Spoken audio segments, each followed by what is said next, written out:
Gazeta Esportiva do outro lado da telinha. E hoje eu tô aqui com ele, que tem muita história com essa música nas baladas, né não, Miller? Sobe o som, Pachecão. Nosso tetracampeão Miller. Gosta dessa? Essa reinava nas noites em São Paulo, hein? E nosso querido jornalista Alex Miller. Você que está em casa já percebeu que o programa de hoje está eletrizante, não é mesmo? Quero ver só o que o Alex vai falar dessa derrota do Palmeiras. 1-0. Não dá pra acreditar, Alex. Foi pênalti, Alex. Já na lata, sim? Já. Não quero saber. Calma. Olha. Não. Segura a emoção. Eu já ia desabafar, inclusive, mas eu vou segurar mais um pouco. Quer dizer que com 33 anos você tá jogando muito mais que o Neymar? Eu nunca tive uma cirurgia, pô. Ontem arrasou no Mesa Redonda. Então, hoje o Gazeta Esportiva tá daquele jeito. Se prepara, se segura na poltrona que a nossa nave vai decolar. Antes tem dicas.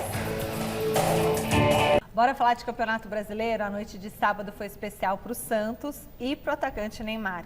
Pior para o Palmeiras, que perdeu o Clássico e a liderança do Brasileirão. Clássico é guerra. A figura de linguagem, nesse caso, explica a maneira como os santistas encararam a partida com o Palmeiras no sábado.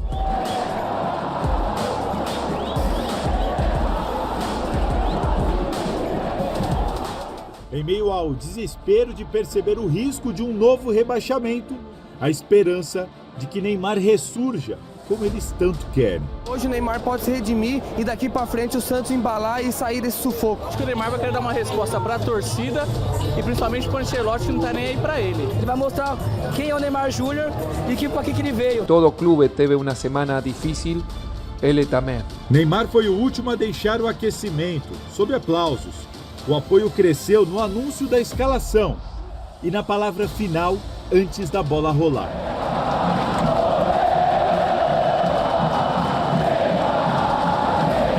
Mesmo longe de ser aquele Neymar, o craque alvinegro ainda dá trabalho para os defensores, mas para vislumbrar o retorno à seleção brasileira e a convocação para a Copa do Mundo, por exemplo, talvez nesse momento Ancelotti esteja certo.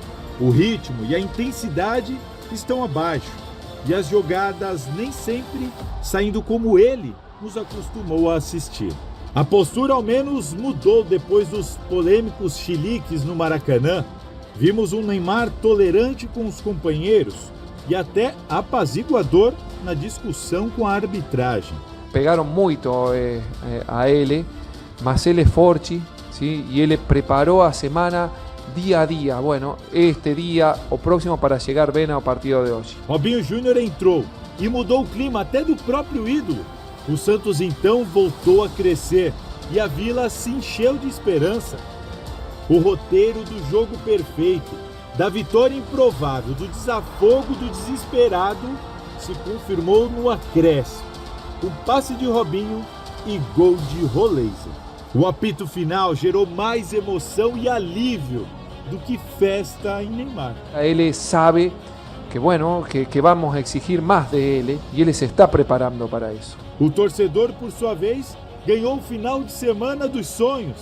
Nem mesmo o gás de pimenta da Polícia Militar, utilizado para conter uma grande confusão, foi capaz de estragar a festa dos santistas. Fé é o que move os santistas nesse momento. O que fez muitos deles acreditarem na vitória sobre o Palmeiras, que tira o Santos da zona do rebaixamento e que também derruba o rival da liderança do Brasileirão. É um time que está acostumado a competir hasta o final, que convierte goles e gana partidas ao final. Então acho que um dos pontos chave foi isso. Quem está esperando que o Santos vai cair, não vai cair. Nós tivemos Pelé e temos Neymar. Eu acho que o time tem que ser projetado para que tenha as flechas para que ele ache nas pontas. O time que o Santos tem hoje, não tem como abrir mão dele. E vamos pra cima dele, Santos! Vamos pra cima dele, Santos!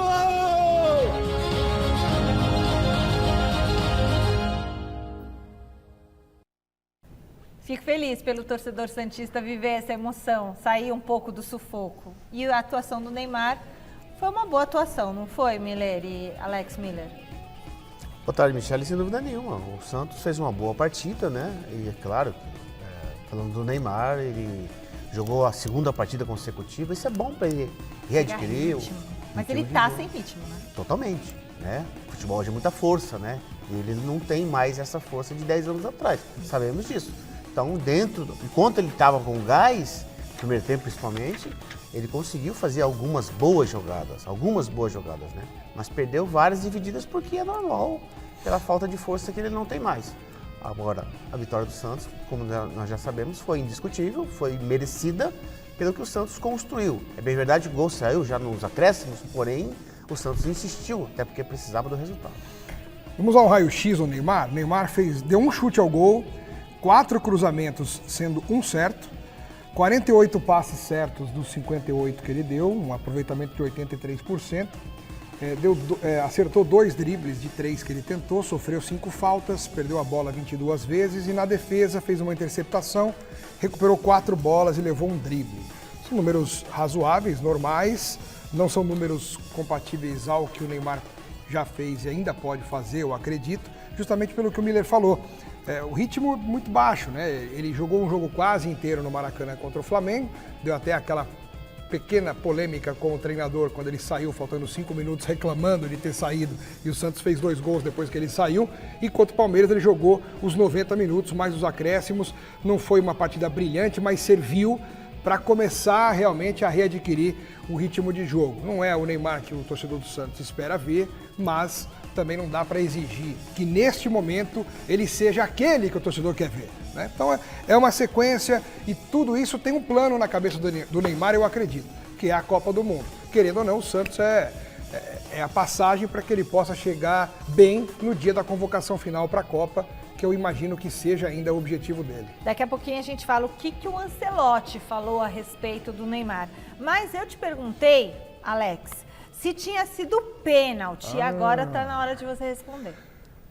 Olha, me chamou até a atenção o Paulo César de Oliveira, que é da Central do Apito, lá da Globo, falar que não foi pênalti.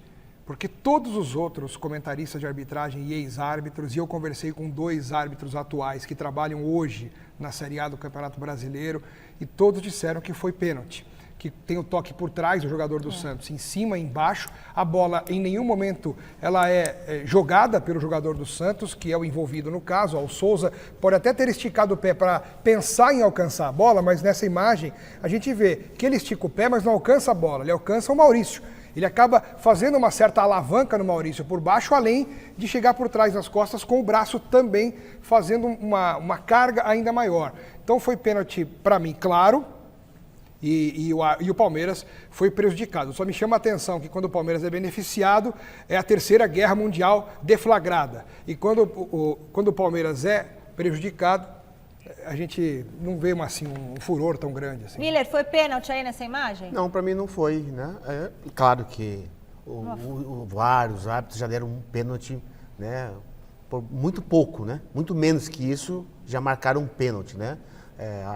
O VAR e o Kraus, eles entrou o espírito inglês, que é na Inglaterra, os árbitros são muito tolerantes a esse tipo de jogada, esse tipo de disputa de bola, né? Mas ele não pegou nem na bola, pegou no jogador do Palmeiras, derrubou ele na área, isso não é pênalti? Não, mas eu acho que o Maurício mais caiu do que o jogador derrubou ele. Os dois... Se o jogador não tivesse entrado, ele tinha caído? Ninguém toca na bola, bem verdade. Então, ninguém toca na bola, né?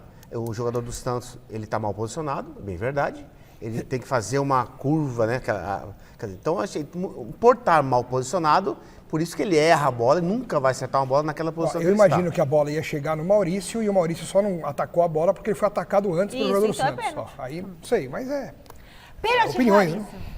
Bom, o jogo que levou o Flamengo à liderança do Brasileiro foi disputado na Arena Pernambuco e determinou também o primeiro rebaixado do campeonato. O Lanterna Sport recebeu o Flamengo em Recife e abriu o placar com apenas 15 minutos de jogo, com Pablo. O Mengão respondeu no fim do primeiro tempo, nesse golaço do Luiz Araújo.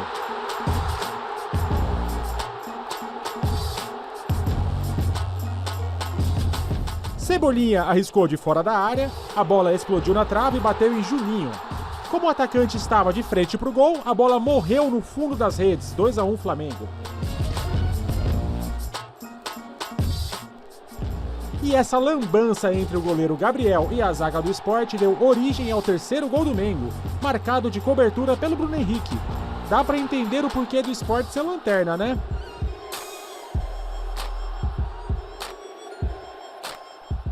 O goleirão Gabriel estava numa noite de azar e espalmou para dentro o chute do Ayrton Lucas. É bem verdade que a bola desviou no caminho, mas quando a maré de azar tá forte, não tem santo que ajude. 4-1 Flamengo. E quem fechou a goleada foi o garoto Douglas Telles, de apenas 18 anos. Final de jogo, Flamengo 5, Sport 1. Com o resultado, o Flamengo assumiu a liderança do Brasileirão, enquanto o Sport confirmou matematicamente o rebaixamento. Bom, Flamengo 5, Sport 1, Sport definido rebaixado e o Coritiba subiu, hein, para a Série A. Só para falar aí, subiu o Coritiba da Série A. O que vocês acharam do jogo? Flamengo líder 71 pontos, agora... Olha, Michele, na Gazeta passada, semana passada, eu falei aqui que o final de semana, na rodada, teríamos um novo líder. Teríamos. Mas por que eu falei isso? Por que você falou? Não, porque eu sou sabichão na bola. Não. Eu acho que é, viu? Eu tô achando que tem a bola de porque cristal aí. Simples, né? O Palmeiras jogaria um clássico com o Santos. Estava naquela... No desespero, né? Desespero, expectativa de ganhar para sair da zona do rebaixamento. E o Flamengo ia pegar um time já rebaixado, todo desfigurado, destruído emocionalmente, né? E ruim, né? Tirando tudo isso, o time do Sport é horrível, né? E o Flamengo não quis nem saber disso, foi lá e colocou 5, 6, poderia ter feito 10, que seria um placar normal. Então acho que, agora, independente disso, é aquilo que eu faço, dá para fazer um paralelo, Michele. Qual é? O Cebolinha, o Everton Cebolinha, ele não jogou 10 partidas com o Felipe Luiz, até porque o Felipe Luiz não gosta dele. E ele estava machucado também. No começo do ano, né? Voltou agora. Então acho que é um erro do Felipe Luiz. Mas ele entrou e arrebentou com o jogo. Diferente dos reservas do Palmeiras. Muitos entraram e não conseguiram jogar. Então acho que essa dificuldade de entrar quando tem a chance e não aproveitá-la, também faz o treinador dizer assim, olha, não posso contar com esse jogador, né? É isso. É isso, e o Palmeiras agora vai ter que se virar, porque tem 2 jogos em casa, os 2 últimos do campeonato. Palmeiras contra o Vitória e depois contra o Fluminense no fim de semana. Os últimos 3 são fora de casa. E o Flamengo tem o Fla-Flu, né? Que é um clássico. Também Fluminense, é né? Difícil, né? Um clássico tradicional. Então o Palmeiras tem na esperança desse Fla-Flu um tropeço do Flamengo para continuar vivo no Campeonato Brasileiro, senão fica cada vez mais difícil. Né? O Flamengo vai pegar quem? Fla-Flu. Não, eu sei. Aí depois o Bragantino em casa. Ah, então é... 2 jogos seguidos em casa, em outras palavras. Isso, porque Maracanã... Maracanã é campo neutro. E depois sai para pegar o Atlético Mineiro. Que é o jogo mais difícil dele. Mas tem que ver de que jeito que ele vai pegar o Atlético Mineiro, porque o Atlético no sábado agora disputa a final da Sul-Americana contra o Lanús lá no Paraguai. O Atlético ganha a Sul-Americana? Aí ele já acabou o ano. em Assunção, é verdade. Já alcançou o objetivo próximo ano, vaga na Libertadores. Se o Galo for campeão, pode jogar o time reserva até o fim do ano. Não tem mais o que fazer no campeonato, porque não corre risco mais de cair. Então eu acho que o Palmeiras tropeçou no momento que não poderia. O Palmeiras tropeçar. só tem chance se o Fluminense ganhar do Flamengo, que pode acontecer. Entendeu, Vamos ver a classificação. O Atlético perdeu esse final de semana aí, né? Perdeu o Bragantino, 2-0. Red Bull Bragantino. Mas o Atlético é café com leite no Brasileiro. Vamos ver a classificação do Campeonato Brasileiro depois dos jogos do final de semana. Olha lá. Flamengo é líder, 71 pontos, enquanto o Palmeiras aparece com 68. Cruzeiro, 64, perseguido pelo Mirassol, Bahia, Botafogo, Fluminense e Bragantino. São Paulo, nono, colocado 45 pontos. Atlético Mineiro ocupa o 10º posto. Virando a página, chegam Vasco, Ceará, Corinthians é o 13º, 42 pontos. Aí, os rivais Grêmio e Internacional estão um pouquinho abaixo. O Santos deixou a zona de rebaixamento, aparece em 16º com 36 pontos. Aí, área de queda tem Vitória, Juventude, Fortaleza e Sport já rebaixado. Bom, vamos começar o nosso giro de repórteres? Eu vou conversar com o José Paes, que está na Academia de Futebol. Muito boa noite, José Paes. O Palmeiras já virou a página da derrota de sábado? Tudo bem? Boa noite para você, boa noite para todo mundo que está acompanhando o Gazeta Esportiva. Já virou a página, sim, já virou. Tem que pensar no Vitória, né? O próximo compromisso do Verdão na quarta-feira, Allianz Parque, pertinho aqui da Academia de Futebol, Zona Oeste, Rafunda, enfim, jogo importante, jogo adiantado aí do Campeonato Brasileiro, né? Partida de suma importância para o Palmeiras nessa luta pelo título do Campeonato Brasileiro. E aí o Palmeiras se reapresentou ontem aqui na Academia, já visando essa partida, treinou hoje aqui no período da manhã amanhã também de olho no Vitória. O Everton, goleiro, que está se recuperando aí de uma fissura na mão.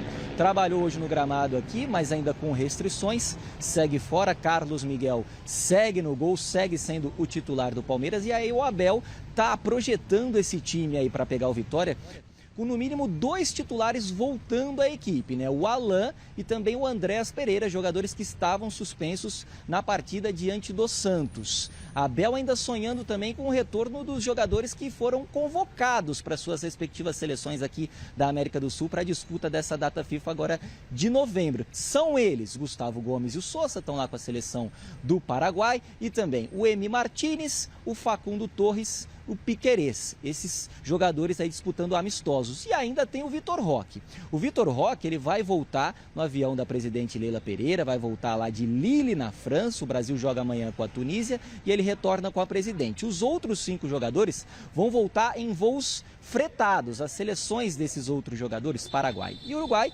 jogam também amanhã. Aí eles retornam, vão ser reavaliados aí pelo Núcleo de Saúde e Performance do Palmeiras para saber se eles têm condições de jogar contra o Vitória. O Flaco Lopes, por exemplo, que atuou pela seleção da Argentina no último sábado, chegou aqui no Brasil, aliás, na última sexta-feira, chegou no Brasil no sábado e aí não teve condições de ser titular contra o Santos, ficou no banco de reservas e entrou no decorrer da partida. Mas nesse jogo contra o Vitória, muito provavelmente a gente pode dizer aí que o Flaco Lopes, claro, será titular dessa equipe do Palmeiras, ele que é uma das peças fundamentais desse elenco do técnico Abel Ferreira nessa temporada de 2025. Então o Palmeiras apostando muito nessa partida, está a 3 pontos do líder Flamengo e precisa desesperadamente vencer esse jogo contra o Vitória e aí torcer por um tropeço, quem sabe, do Flamengo lá no Fla-Flu, para encostar de novo e aí retomar a liderança, brigar por essa liderança do Campeonato Brasileiro. Vamos conferir aí a palavra do Abel Ferreira, então, agora no programa,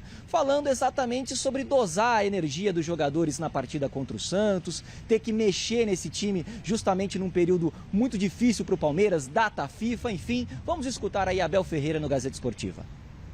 Vamos ser muito sérios e muito claros com todo mundo. Eu acho que não podemos mudar o nosso discurso daquilo que foi ao longo da época. Foi uma época de transição e para a época de transição estamos em todas as frentes. Eu acho que é muito positivo e essa energia que estás a dizer vamos avaliá-la jogo a jogo, mas hoje, como disse ao teu colega, tem muito a ver com não ter opções no banco para essa posição. Não tínhamos o Emiliano, não temos o Lucas, não tínhamos o Andréas e tivemos que espremer o Aníbal e o Veiga até ao fim nessa posição e pronto, foi isso que aconteceu.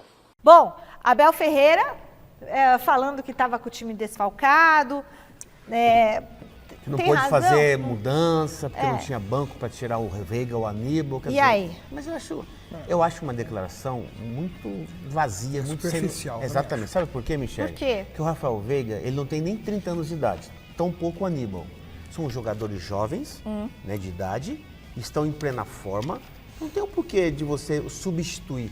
Ah, não, se tivesse substitutos no banco, eu mudaria. Como não tinha, eu não mudei. Poxa vida, independente disso, são jogadores que aguentam jogar o tempo todo. O Neymar jogou o tempo todo com 33 anos, porque o Rafael Veiga com 26, 27 e o Aníbal... Tem 30. Então, mas é 30. Poxa vida, é em plena auge, forma, auge. exatamente. Pô. Fez uma cirurgia. O Aníbal não tem 30 anos. Então, acho que a resposta vazia, não gostei. Acho que ele poderia ter valorizado, sim. Olha, gostei do Rafael Veiga, o Aníbal, que se sacrificaram e jogaram o tempo todo para se doar para o time. E eu sinto que o Abel está assim, naquela política de agora é hora de falar menos e fazer mais, porque ele nessas últimas coletivas, principalmente as duas que o Palmeiras perdeu, né, do Mirassol e do Santos, muito bonzinho. Ele não estava efusivo, ele não estava enérgico. Ai, gente, não sei, tô achando, ele hein? Estava meio assim, sabe? Até para reclamar da arbitragem ele foi...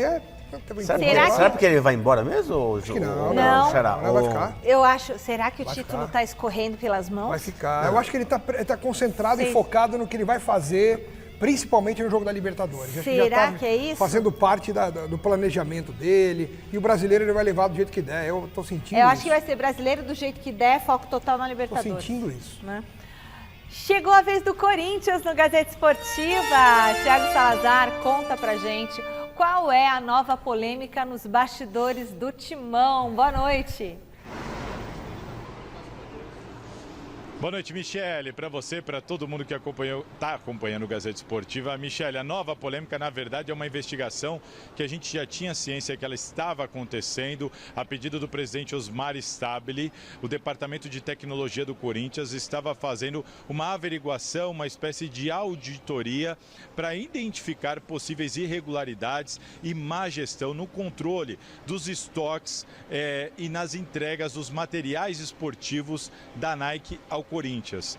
E agora nós temos a conclusão, o relatório final dessa averiguação. E foi constatado que o Corinthians, desde 2024 até agora, tem utilizado da Nike, solicitado da Nike, muito mais materiais do que o que está previsto em contrato. Além disso, há uma suspeita de comercialização ilegal de materiais oficiais do Corinthians acontecendo dentro do próprio clube, do Parque São Jorge e também do CT Joaquim Grava, por meio de funcionários e dirigentes do próprio Corinthians. Também há uma suspeita em cima do vice-presidente Armando Mendonça sobre também o recolhimento de materiais em tese que não deveriam ser desviados ou apropriados por ninguém. Ele, neste caso, já emitiu nota se defendendo que tem feito este controle, na verdade, para trazer mais transparência e controle profissional dessa gestão do estoque do Corinthians, mas o resultado é de que o Corinthians, inclusive, já tem um valor devido de milhões para a Nike por causa do que foi recebido além do que está previsto em contrato, materiais que sumiram, que desapareceram, materiais sem notas fiscais comprovadas, materiais que não se sabe nem para quem foi o destinatário, para onde foi parar esse material. E agora, além de tudo isso, a Polícia Civil, a pedido do Ministério Público, abriu um inquérito para investigar o que está acontecendo nos desvios dos materiais do Corinthians, que chegaram ao ponto de faltar uniforme. Corinthians e Fluminense, o Corinthians, em cima da hora, teve que pedir para o Fluminense para eles trocarem as cores, porque o Corinthians não tinha uniforme suficiente em condições de jogo. Agora a polícia vai fazer essa investigação e o Conselho Deliberativo também. O presidente Osmar Stabile entregou esse relatório ao Conselho Deliberativo, que por sua vez passou para a Comissão de Justiça, que agora vai apurar junto aos envolvidos o que estava acontecendo e quem são os responsáveis. Portanto, a gente pode ter dirigentes importantes do Corinthians, mais uma vez, tendo problemas, tanto na esfera criminal, na Polícia Civil, como também dentro do Corinthians, podendo ser expulso do clube, dependendo do desdobramento, do parecer e da decisão dos conselheiros. Mas um resumo para vocês é isso: a gestão do estoque e controle de materiais oficiais do Corinthians sob análise e agora sob investigação também da polícia por causa de desvios. E para onde está indo? Ninguém sabe. Mas é impressionante, né? Ainda bem que a polícia está descobrindo esse tipo de coisa, porque cada hora é uma notícia no Corinthians. Não existe uma curadoria lá dentro, não tem um departamento que cuida, porque aqui a gente tem nosso almoxarifado, a gente tem nossos materiais, tem a pessoa responsável. Como é que é isso, Alex? Como é que é, eu também não sei, porque realmente ninguém, é uma lá, terra gente. de ninguém. Se a gente pegar todos os casos de polícia no Corinthians que aconteceram no ano, daria para fazer, não um filme, mas um grande seriado com diversos capítulos, né? Vender para as plataformas que apresentam. Ou um suspense, um policial. É terror. É policial. É policial com terror. É um negócio de louco, cara. É um clube de futebol que tem uma grande receita anual pelo tamanho que tem. Só de bilheteria, quanto que o Corinthians não arrecada, com direito de televisão, com algumas contratações, algumas vendas de jogadores. Mas, assim, a corrupção lá dentro é tão grande que o Corinthians, em vez de melhorar, ele acaba se afundando cada vez mais, moralmente e financeiramente. Eu não sei onde isso vai parar, não. Você pode ver, o Xará, Michele, pessoas que fazem isso são pessoas que não gostam do Corinthians, para começo de conversa. Ou no mínimo gostam mais do bolso delas do que da instituição. Delas, né? Estão lá não porque amam o clube, estão lá para tirar benefícios que o clube dá. Né? Outra coisa, Michele. Mas tem que ser uma coisa profissionalizada. A desorganização no clube é muito grande. Como é que vai faltar material para jogo? É uma coisa tão... Olha, se fosse nos anos 70, 80, a gente podia até... porque lá era bem escasso o material. Mas hoje, nos dias de hoje, olha, é inacreditável você pensar que num jogo de Campeonato Brasileiro o Corinthians pediu para o Fluminense trocar o uniforme porque não tinha uniforme para todos os jogadores. É uma vergonha isso. Não, né? Sem comentário. Não faz o menor sentido, gente. Tem que ter a pessoa responsável dessa área. Tem que responder por isso, gente. Que tem que dar explicações. Agora o José Paz está chamando para conversar mais um pouquinho com a gente. Tem novidades sobre o Vitor Roque no STJD, Zé? Novidade tem sim, Michele, novidade importante, porque o Palmeiras conseguiu um acordo disciplinar junto ao Superior Tribunal de Justiça Desportiva e com isso o Vitor Roque, que seria julgado hoje, não vai mais ser julgado lá no STJD. Ele foi punido apenas com uma multa de R$80 mil e está liberado aí para jogar normalmente com a camisa do Palmeiras. Existia a possibilidade do Vitor Roque tomar um gancho de até 10 jogos, isso não acontece mais porque o Palmeiras conseguiu então aí esse acordo disciplinar. Lembrando o caso, né? O Vitor Roque fez um post homofóbico depois da vitória do Palmeiras de virada para cima do São Paulo lá no Morumbis. 3-2, ele postou ali um tigre mordendo um veado, ele é o Tigrinho, conhecido como Tigrinho, e aí então depois ele apagou, depois de toda a polêmica ele apagou, mas claro, foi visto esse post aí na internet e agora o Vitor Roque conseguindo se livrar da pena desportiva, tendo que pagar apenas aí essa pena financeira de R$80 mil, liberadíssimo para atuar com a camisa do Palmeiras. Michele Janela, devolvo para vocês aí nos nossos estúdios na Avenida Paulista.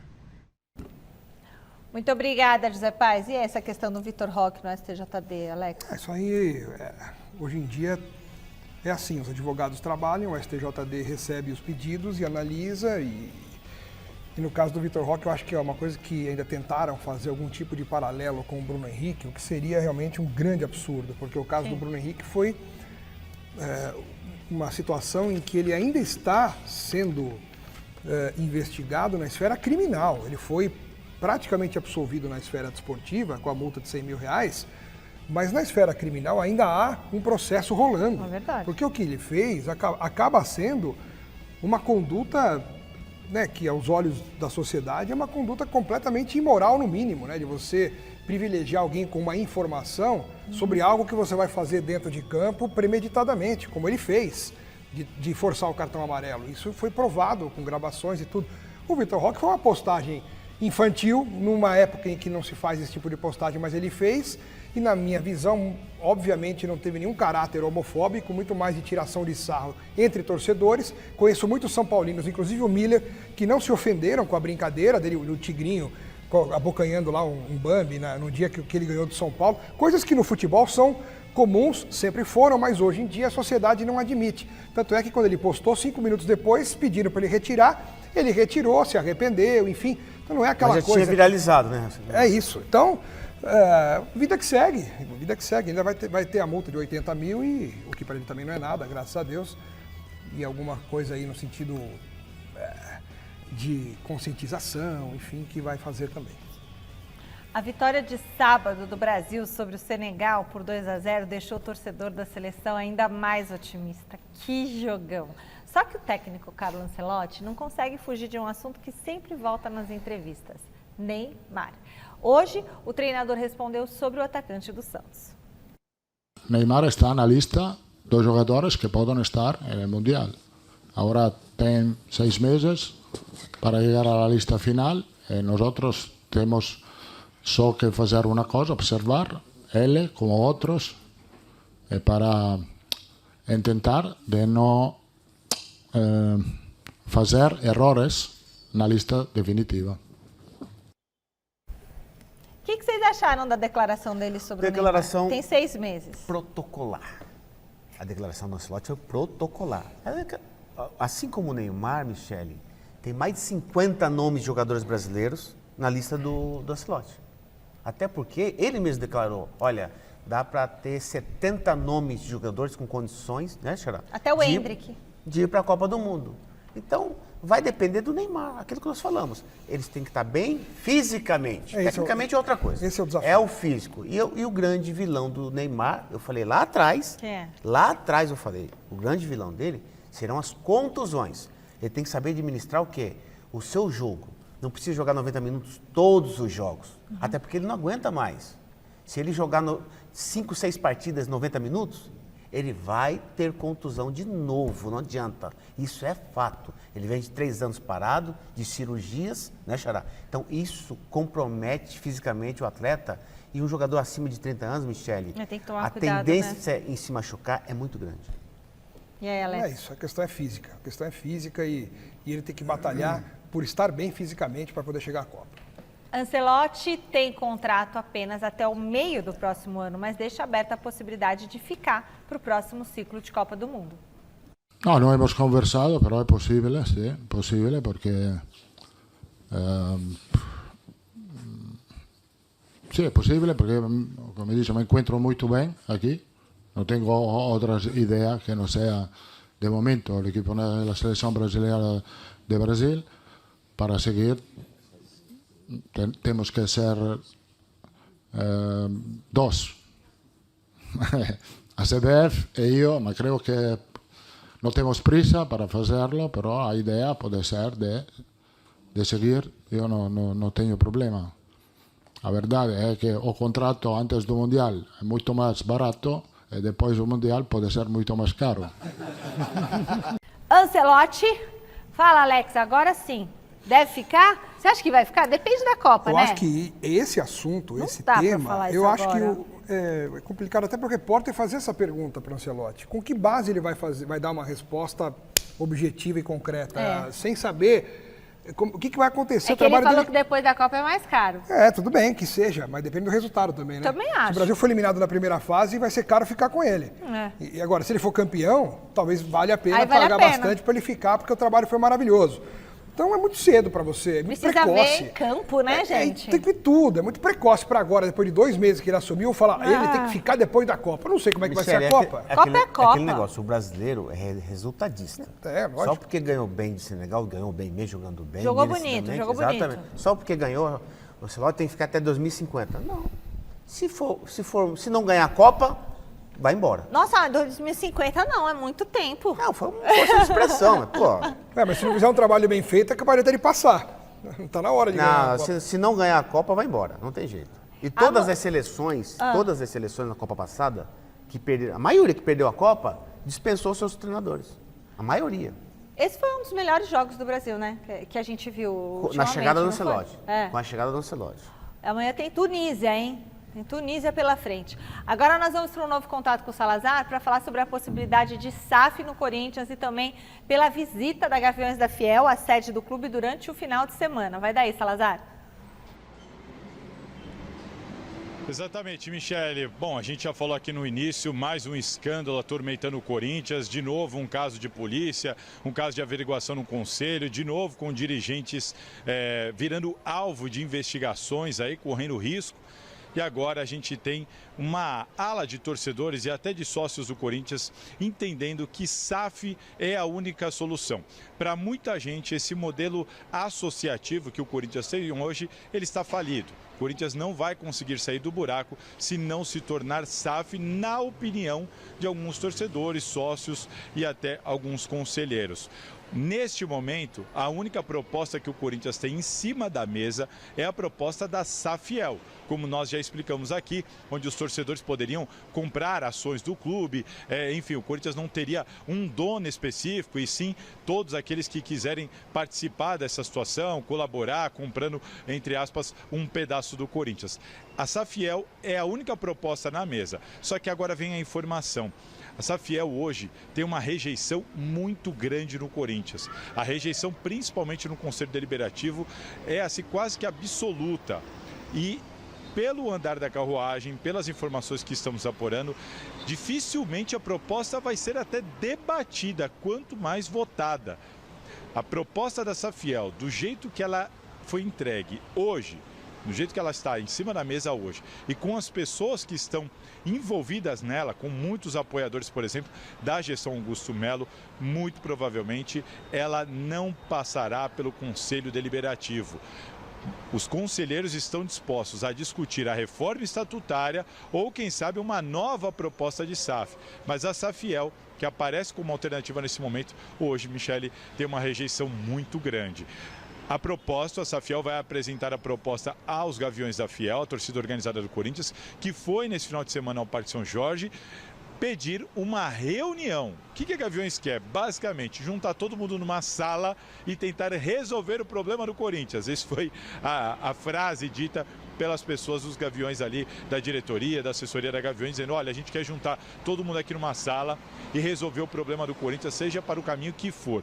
E a Safiel vai apresentar esse projeto à torcida organizada agora na próxima semana. Portanto, vamos aguardar os desdobramentos para entender para que caminho o Corinthians vai seguir. Mas a Safiel está sendo muito rejeitada dentro do conselho do clube, Mi.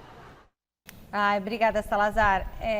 Eu não acho que o Corinthians, não sei, não combina muito com o SAF para mim. O que vocês acham? Acho que tinha que ter uma bela de uma empresa como o Palmeiras, que tem uma bela do patrocinador, que fez um bom trabalho, né? Dá para o Corinthians virar SAF? Alex e Miller? Miller. Tem momentos que não sei, os clubes se veem numa situação tão caótica que acaba sendo uma alternativa no mundo de hoje, né?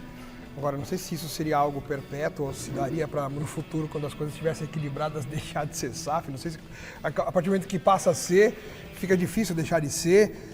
E o Luxemburgo deu uma ideia, esses dias aí que eu vi, falando que o Corinthians, se ele aproveitasse a base, soubesse conduzir a base, vender os jogadores da base com o dinheiro que se ganha com vendas, aos poucos ele poderia ir saneando a dívida dele e diminuindo, né, todo esse rombo que existe. Mas é algo de longo prazo, né? No momento em que o Corinthians vive, que ele não pode nem contratar porque está com transfer ban, como é que vai fazer? Não tem nem camisa para jogar, difícil, tem que pedir pro São duas coisas diferentes, Michele. É um caos, né? Se fizer o planejamento do Flamengo, vai pagar a dívida, mas daqui 7, 8 anos. Isso é fato. O Flamengo foi assim. Agora, virando SAF, lógico, uma SAF com origem, uma SAF séria, etc, etc. Sim. A dívida é paga instantaneamente, rápido, e aí o clube tem uma outra dimensão financeira e aí pode contratar grandes jogadores para bater de frente com Palmeiras e Flamengo. Agora, se fazer essa gestão, como eu disse, igual fez o Flamengo, a dívida vai demorar a ser paga por muitos anos. Contato direto com Alexandre Silvestre no CT da Barra Funda. Boa noite, Silvestre. Eu tô sabendo que você traz boa notícia sobre o Oscar hoje.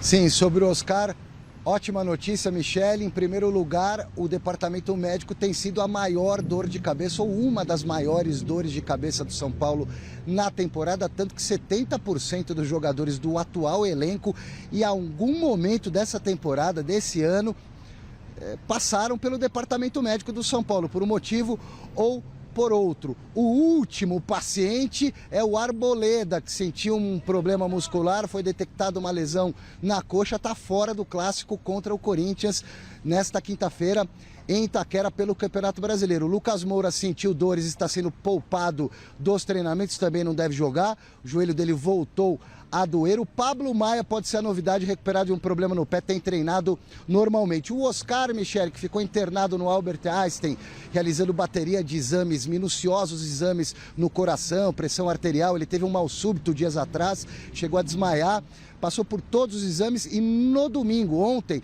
ele foi dispensado, recebeu alta hospitalar, está descansando em casa. Se ele vai voltar a jogar futebol é uma outra conversa, talvez nem ele saiba ainda direito, porque não foi detectado nenhum problema pontualmente falando no coração, mas ele teve um desmaio e uma queda na pressão arterial. Descanse em casa, o futuro ao Oscar pertence à família e a gente torce para que ele se recupere o quanto antes. O Crespo, pensando no clássico contra o Corinthians, aguarda a chegada de jogadores que estão a serviço das seleções na data FIFA para entender direito quem vai poder jogar contra o Corinthians na quinta-feira e muito provavelmente ele vai ser obrigado a pegar alguns meninos da base para compor o banco de reservas. Eu volto daqui a pouco no Jornal da Gazeta com mais Tricolor, Michele. Obrigada, Alexandre Silvestre, por todas as informações. Que bom que o Oscar recebeu alta, né? Assim, é um alívio essa notícia. Porque a primeira coisa, a prioridade, o mais importante, era a saúde do Oscar. Tanto faz, né? Independentemente de a gente gostar ou não do futebol dele, se vale a pena a relação custo-benefício com o clube, se ele ganha muito. Isso aí agora é o de menos, né? Isso passa a ser supérfluo perto da importância da vida. Então, a partir do momento que ele recebe alta, significa que de saúde ele está bem. Sim. E agora a gente vê o que acontece com a carreira dele, com a sequência, se ele mesmo vai resolver parar, se vai tentar prosseguir. O importante é que seja com respaldo sempre, um respaldo médico, para que não faça nada fora da curva. Né? Você ouviu o quê, Miller, que ele vai parar de jogar?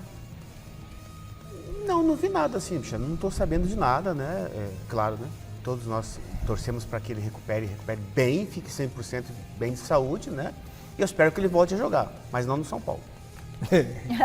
Mas parece que tem 99% de chance dele não voltar a jogar futebol. Por essa questão do coração. É complicado o coração, né? Coração, poxa vida. Quem sou eu? Não posso falar, não sou médico, mas esperamos que ele fique 100% zerado do coração. Tá, né? Com os exames em dia? Graças a Deus. E você, Alex? Faz tempo que eu não faço. Você tem que fazer, Alex. Tô esperando. Não, eu falei ontem, Michele, eu falei ontem no Mesa Redonda, né? O Diego Fernandes mandou uma mensagem para mim, ontem mesmo no Mesa, um empresário, né? São Paulino, que nem eu. Ele falou que tem uma grande surpresa no dia 16 de dezembro para o torcedor tricolor. Eu espero que seja uma surpresa boa. Pessoal, Gazeta Esportiva vai chegando ao final. Muito obrigada, Alex Miller. Obrigada, Miller. Obrigada a você que está em casa. Fique agora com o Jornal da Gazeta. Beijo, até amanhã. Tchau.